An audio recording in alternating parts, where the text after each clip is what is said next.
So the Advisory Committee on Exports and Industrial Development, in short we call it PASAID, we set out to the UK, to the City of London, to Washington DC, and later to the state of Illinois in the city of Chicago, and eventually to a small town called Aurora, about an hour outside Chicago, from December 9th to 20th this year. And we set out to achieve 3 key objectives.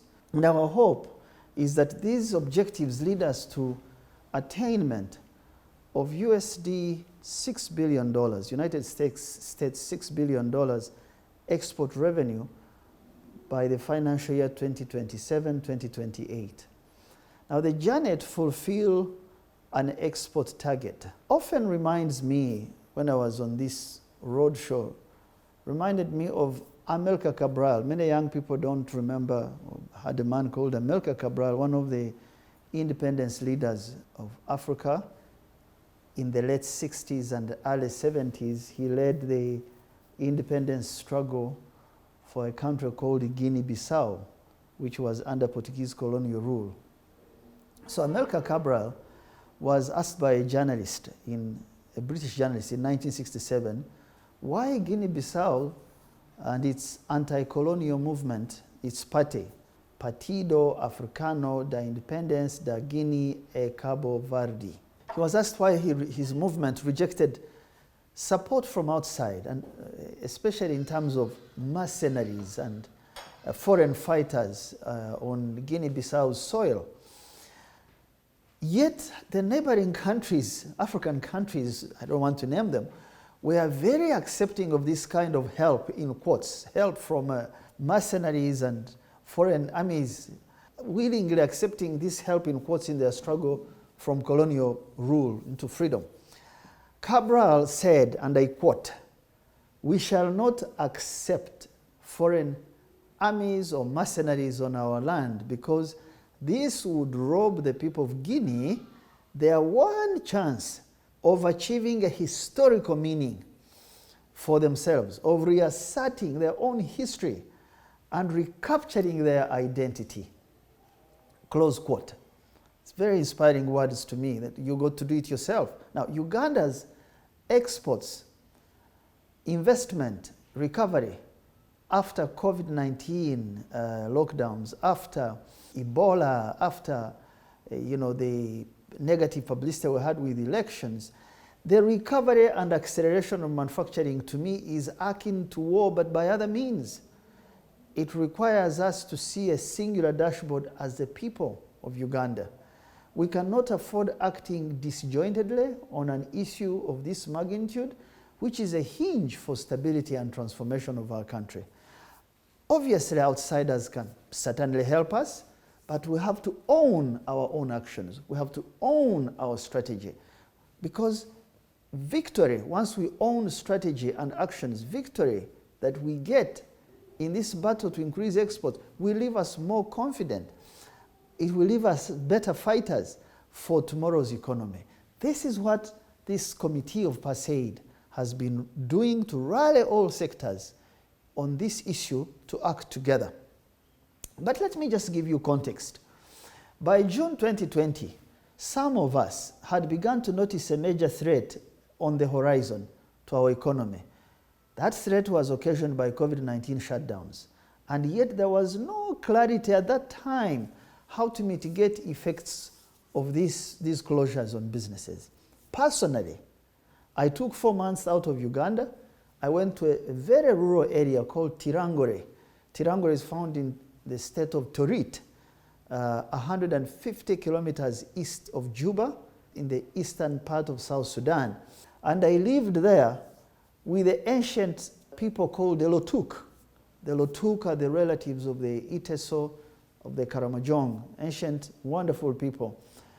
We were walking 25 kilometers daily and were eating ugali and beans, which is a good meal for strength, with my road construction team, in order to avoid loss of jobs and closure of some of our businesses at the time of lockdown. While there, I noticed unparalleled loss of jobs here, especially in the service sector. somewhere in the region of 500,000 jobs lost. The authorities fighting off corona closed some 85,000 pubs, bars that serve alcohol and other drinks across the country, each employing at least 3 people each pub. So think of another 4 dependents, then you'll get the numbers. Salons were closed, entertainment places were closed, restaurants, hotels, the bulging border industry, schools. This was done in order to deal with COVID-19. In 2 financial years, we lost United States dollars 1.6 billion. It was wiped off our national accounts in lost tax revenue. This was the first in 35 years of our consistent GDP growth. Some of us were very worried about the increased vulnerability of our economy, which largely relies on raw materials as exports with limited industrial capacity. I want you to understand this, perhaps you as a listener, by taking interest in what is happening in some parts of Africa, especially in West Africa or even in Asia, where some countries have been forced to renege on their multilateral loan repayments because of the effects of these lockdowns. Then shortly after that, we began to hear heightened pressure to borrow for consumption, as a country to borrow for consumption and subsidize fuel and grain imports. Already, many of you know the public sector borrows heavily from the private market by issuing paper, or what called treasury bills, which crowds out regularly credit for private companies. Now I want to thank the President. I'm glad that he took a firm stand against many of these pressures, because the damage to the reputation of Uganda as an investment destination, if he allowed these pressures, would deeply concern some of us. This is because we know unplanned subsidies simply to manage price shocks. It is like palliative care to a terminal disease. Subsidies simply distort production, they create incentives for speculators, they destroy the little genuine growth there is that the country needs.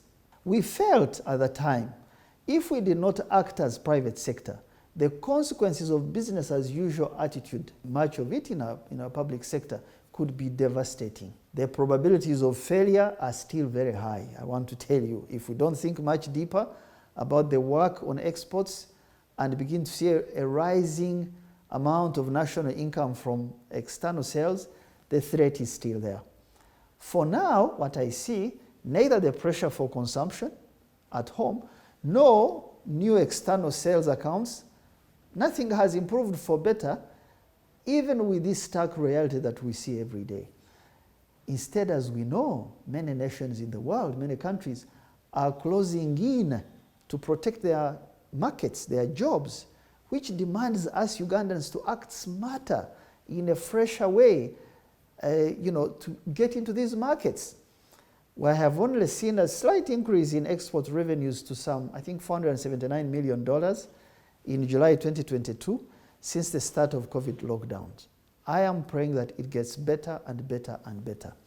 So when I returned to the country from South Sudan, in the middle of the elections of 2021, I approached the President, and he, more than many, clearly understood the magnitude of the problem of low-value exports. He alone has been accepting of all our demands, all our pressures on him to act, which is the very reason he made this long journey with us to all the locations we asked him to come to in the middle of a harsh winter in Europe and in the US. Many times on this journey, because I was leading the team, I kind of felt we overworked him. However, we had no option but to get the chief salesman of Uganda on this roadshow for exports, for new markets, and for investments. We thank him for his kindness and willingness to always stand with what matters for the country, especially our economy. Thank you, and have a great weekend. I'd like to hear from you. Please email us at info@tapmedia.com and visit our website at www.tapmedia.com. You can also visit our offices located at Tomosi Business Park, Luzira, Port Bell Road, or call 0414 220 702. Thank you.